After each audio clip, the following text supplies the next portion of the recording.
بسم اللہ الرحمن الرحیم۔ اللهم صل على سيدنا ومولانا محمد افضل صلواتك بعدد معلوماتك وبارك وسلم وصل عليه۔ بسم اللہ الرحمن الرحیم۔ عزیز طلباء کرام، مختارات من ادب العرب سے بحمد اللہ تعالی آج ہمارا 91 نمبر سبق ہے، اور جو عنوان پچھلے درس سے شروع ہوا تھا الظلم مؤذن بخراب العمران، کہ ظلم آبادی کی ویرانی کی خبر دیتا ہے، آج اس کا دوسرا حصہ پیش خدمت ہے۔ تو بڑھتے ہیں اپنے سبق کی طرف۔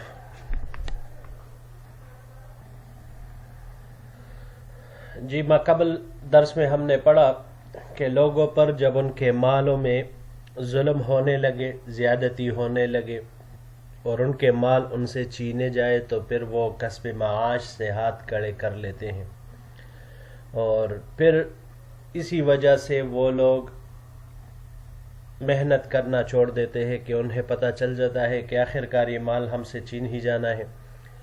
تو یہ چیزیں سبب بنتی ہے آبادی کے ویران ہونے کی، کیونکہ پھر لوگ نقل مکانی پر مجبور ہو جاتے ہیں ایسے علاقوں کی طرف جہاں پر حکومت کی پہنچ نہ ہو، تو اس وجہ سے آبادی وہ ویران ہو جاتی ہے، اور جس کی وجہ سے بادشاہ اور بادشاہ کے معاملات، ملک وہ کمزوری کا شکار ہو جاتا ہے۔ اب یہ آگے بادشاہ کو ایک تنبیہی طور پر ایک جگانے کی کوشش کرتے ہوئے ایک حکایت ذکر کرتے ہیں، تو بڑھتے ہیں اس کی طرف۔ جی، وانظر فی ذلک ما حکاہ المسعودی فی اخبار الفرس عن الموبزان صاحب الدین عندهم ایام بہرام ابن بہرام۔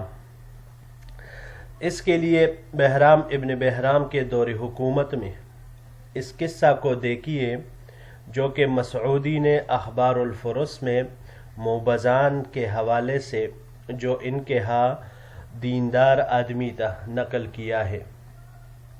وما عرض به للملك في انکار ما كان عليه من الظلم والغفلة عن عائدته على الدولة بضرب المثال في ذلك على لسان البوم حين سمع الملك اصواتها، جس میں ظلم اور غفلت کی وجہ سے ملک کو درپیش مسائل کو برا سمجھ کر ان سے انکاری ہونے پر ضرب المثل کے ذریعے بادشاہ کو ایک الو کی زبان میں تعریض کی ہے، کہ جب بادشاہ نے ان کی آوازیں سنی، جب الو کی آواز سنی، وسألہ عن فہم کلامہا، جب بادشاہ نے پوچھا کہ اس نے کیا کہا اپنی زبان میں، فقال لہ، تو بادشاہ کو کہا گیا،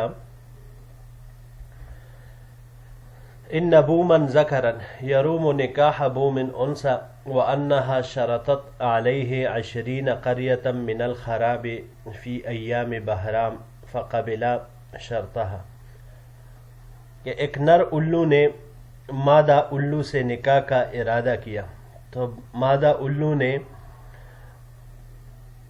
بہرام ہی کے دور میں 20 بستیاں ویران کرنے کی شرط لگائی، تو نر الو نے اس کو تسلیم کر لیا، اس شرط کو تسلیم کر لیا۔ وقال لها، بلکہ اس کو کہا، ان دامت ایام الملک اقطعتک 1000 قریۃ وہذا اسہل مرام، کہ اگر بہرام بادشاہ کا دور اسی طرح باقی رہا تو میں تیرے لیے 20 کے بجائے 1000 بستیاں کاٹ کر خراب کر کے رکھ دوں گا، یہ تو بہت ہی آسان کام ہے۔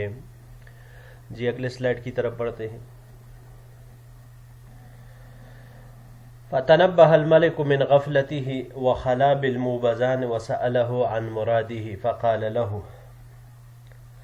یہ سن کر بادشاہ اپنی غفلت پر متنبہ ہوا اور موبزان کو علیحدگی میں لے گیا اور اس سے اس کے مراد کے بارے میں پوچھا۔ فقال له، تو موبزان نے بادشاہ کو کہا، ایھا الملک ان الملک لا یتم عزہ الا بالشریعۃ والقيام لله بطاعته والتصرف تحت امره ونهيه۔ موبزان نے کہا کہ اے بادشاہ، مملکت، شریعت اور اللہ کی اطاعت کو قائم کرنے اور اس کے اوامر اور نواہی کے تحت فیصلہ کرنے سے ہی عزت پاتی ہے۔ ولا قوام للشریعت الا بالملک، اور شریعت یہ بادشاہت سے ہی قائم ہوتی ہے۔ ولا عز للملک الا بالرجال، اور بادشاہ کی قوت وہ عزت صرف اور صرف مردوں اور لشکروں سے ہوتی ہے۔ ولا قوام للرجال الا بالمال، اور مرد اور لشکروں کا قیام صرف مال کے ساتھ ہی ہوتا ہے۔ ولا سبیل الی المال الا بالعمارۃ، اور مال حاصل کرنے کا ذریعہ آبادی اور عوام کا ہونا ہی ہے۔ ولا سبیل الی العمارۃ الا بالعدل، اور عوام تک رسائی حاصل کرنا، عمارت تک، تعمیر تک رسائی حاصل کرنا یہ ممکن نہیں ہے مگر صرف اور صرف عدل اور انصاف کے ذریعے سے۔ والعدل المیزان المنصوب بین الخلیقۃ نصبہ الرب وجعل له قیما وهو الملک، اور عدل ایک ایسا ترازو ہے جس کو خلیفہ کے سامنے رب نے گاڑا ہے، نصب کیا ہے، اور اس ترازو کے لیے ایک نگہبان مقرر کیا ہے جو کہ وہ بادشاہ ہے۔ وَأَنْتَ أَيُّهَا الْمَلِكُ عَمَدْتَ إِلَى الزِّيَاعِ فَانْتَزَعْتَهَا مِنْ أَرْبَابِهَا وَعُمَّارِهَا وَهُمْ أَرْبَابُ الْخِرَاجِ وَمَنْ تُؤْخَذْ مِنْهُمْ الْأَمْوَالِ۔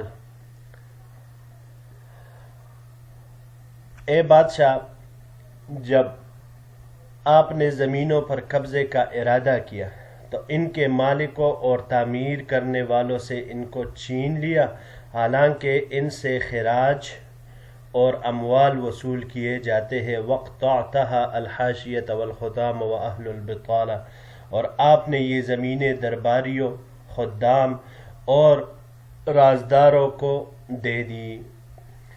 جی یہاں پر یہ ایک ہی لفظ ہے الحاشیہ۔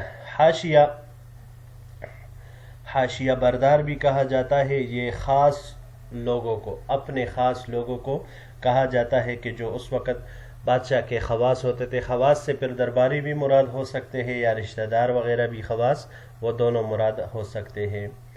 بڑھتے ہیں اپنے اگلے سلائیڈ کی طرف۔ فَتَرَكُوا الْعَمَارَةَ وَالنَّظَرَ فِي الْعَوَاقِبِ وَمَا يُصْلِحُ الزِّيَاعَ وَسُومِحُوا فِي الْخِرَاجِ لِقُرْبِهِمْ مِنَ الْمَلِكِ، تو انہوں نے تعمیر اور عواقب میں غور و فکر اور زمین کی مصلحت کے بارے میں سوچنا ہی چھوڑ دیا، اور بادشاہ کے مقربین ہونے کی وجہ سے خراج لینے میں بھی ان سے مسامحت سے کام لیا گیا۔ وَوَقَعَ الْحِيفُ عَلَى مَنْ بَقِيَ مِنْ أَرْبَابِ الْخِرَاجِ وَعُمَّارِ الزِّيَاعِ، خراج ادا کرنے والوں اور زمینیں آباد کرنے والوں میں سے جو رہ گئے تھے ان پر ظلم ہونے لگا۔ فَانْجَلُوا عَنْ زِيَاعِهِمْ وَخَلَّوْا دِيَارَهُمْ وَآوُوا إِلَى مَا تَعَذَّرَ مِنَ الزِّيَاعِ فَسَكَنُوهَا، تو جب ان پر ظلم زیادہ ہونے لگے تو لہٰذا وہ اپنے زمینوں سے چلے گئے اور انہوں نے اپنے گھروں کو خالی کر دیا اور ناقابل رہائش زمینوں میں انہوں نے رہائش اختیار کی اور وہاں پر وہ رہنے لگے۔ فقلت العمارہ، آبادی کم ہو گئی، وخربت الزیاع، زمینیں خراب ہو گئی، وقلت الاموال، اموال کم پڑ گئے، وہلکت الجنود والرعیہ، جنود اور رعایا ہلاکت میں پڑ گئے۔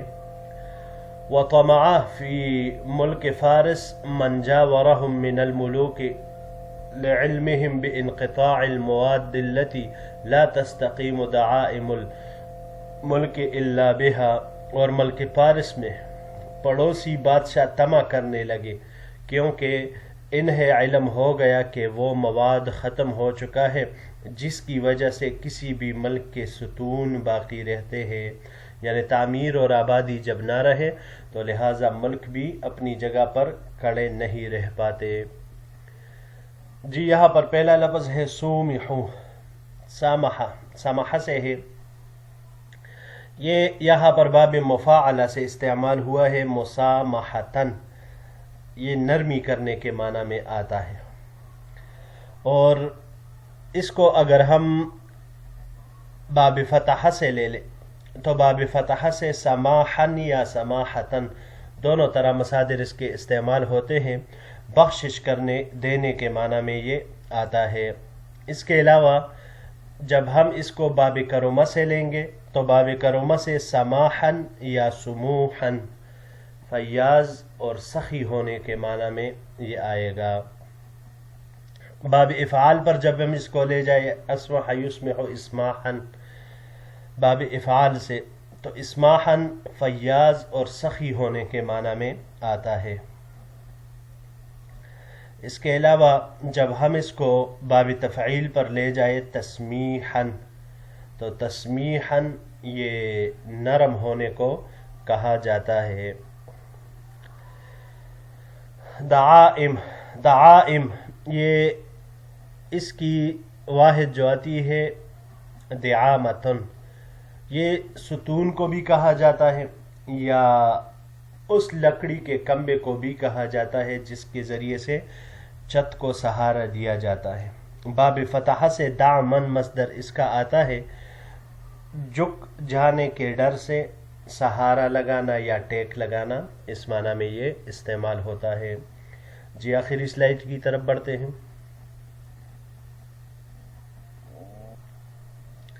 فلما سمع الملك ذلك اقبل على النظر في ملكه، پس جب بادشاہ نے یہ ساری صورتحال سنی تو عمل مملکت کے بارے میں غور و فکر کرنے لگا۔ وانتزعت الضیاع من ایدی الخاصة وردت الى اربابها، چنانچہ خواص کے ہاتھ سے زمینیں چھین کر ان کے مالکوں کو واپس لوٹا دی گئی۔ وحملوا على رسومهم السالفة، اور ان کو ان کے سابقہ طریقوں پر باقی چھوڑا گیا، رکھا گیا۔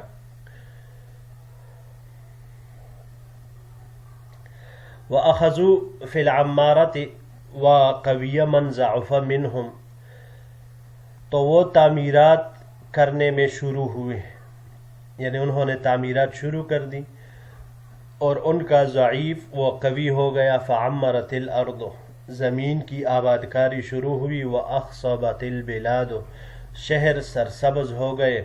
وَكَثُرَتِ الْأَمْوَالُ عِنْدَ جُبَاتِ الْخِرَاجِ وَقَوِيَّتِ الْجُنُودُ، خراج وصول کرنے والے کے ہاں اموال میں اضافہ ہوا، لشکر مضبوط ہو گئے۔ وَقَطَعَتْ مَوَادُّ الْأَعْدَاءِ وَشَحَنَتْ الصُّغُورُ، دشمن کے مواد کو یعنی ان کی امید کو ختم کر دیا گیا اور سرحدوں کو بر دیا گیا۔ وَأَقْبَلَ الْمَلِكُ عَلَى مُبَاشَرَةِ أُمُورِهِ بِنَفْسِهِ، اور بادشاہ وقت بادشاہ اپنا کام خود ہی سر انجام دینے لگا، اس کی نگرانی کرنے لگا۔ فَحَسُنَتْ أَيَّامُهُ وَانْتَظَمَ مُلْكُهُ، تو اس کا دور عمدہ اور اس کا ملک وہ منظم ہو گیا۔ یہاں پر یہ کچھ الفاظ ہے جی۔ پہلا رسومہم، رسوم رسم کی جمع ہے، یہ یہاں پر باب ضربہ سے استعمال ہوا ہے۔ رسیمن، پاؤں کا نشان چھوڑنا، جب چلتے ہوئے بندے کا نشان، پیروں کا نشان پیچھے رہ جائے اس کو کہا جاتا ہے۔ اس کو اگر ہم باب افعال پر لے جائے ارسامن، تو ارسامن پاؤں کا نشان ڈلوانا، یعنی کسی چیز پر بندہ جب چلے اور اس پر پاؤں نشان چھوڑ جائے اسے کہا جاتا ہے۔ اس کے علاوہ باب تفعیل سے ترسیمن، داری دار بنانا، اس معنی میں یہ آتا ہے۔ اور باب افتعال سے ارتسامن، تو ارتسامن سالفتن، اس کی جمع سوالف آتی ہے، گزرے ہوئے کو کہا جاتا ہے، یا بعض حضرات کے نزدیک گردن کے اس حصے کو کہا جاتا ہے جس پر بال لٹکتے رہتے ہیں. یہ باب نصر سے جب استعمال ہو تو اس کا مصدر سلفن سلوفن آگے ہونے کے معنی میں، گزرنے کے معنی میں یہ آئے گا. اور اس کے علاوہ یہ باب تفعیل سے استعمال ہوتا ہے تسلیفن. تسلیفن پیشگی دینے کے معنی میں یہ آتا ہے. اخصبت البلاد. اخصبہ خصبہ، یہ خصبہ سے ہے. خصبہ باب ضربہ اور سمع سے. اس کا مصدر خصبن سرسبز ہونے کے معنی میں یہ آتا ہے. یہاں پر یہ باب افعال سے استعمال ہوا ہے اخصابن. اخصابن یہ بھی سرسبز ہونے کے معنی میں آتا ہے. جبات. جبات یہ باب نصارہ سے جبن یا جب ون دونوں طرح استعمال ہو سکتا ہے، جبکہ باب ضربہ سے اس کا مصدر جبایتن آتا ہے. ان سب کا معنی کسی بھی باب سے ہو ان میں سے یہ جمع کرنے کے معنی میں آتا ہے. اس کے علاوہ اس کا استعمال دوسرے ابواب سے بھی آتا ہے. جب دوسرے ابواب سے ہم لیں گے اس کو باب افتعال سے، تو باب افتعال سے لینے کی صورت میں اجتباءً چن لینے کے معنی میں یہ آتا ہے. اور باب تفعیل پہ جب ہم اس کو لے جائے تجبیتاً، تو تجبیتاً سجدے کے وقت ہاتھوں کو گھٹنے یا زمین کے اوپر وہ رکھنے کے معنی میں آتا ہے. الصغور. صغور یہ مفرد اس کا الصغر آتا ہے. سرحد کو کہا جاتا ہے یا کشادہ وسیع میدان، اس پر بھی اس کا اطلاق ہوتا ہے.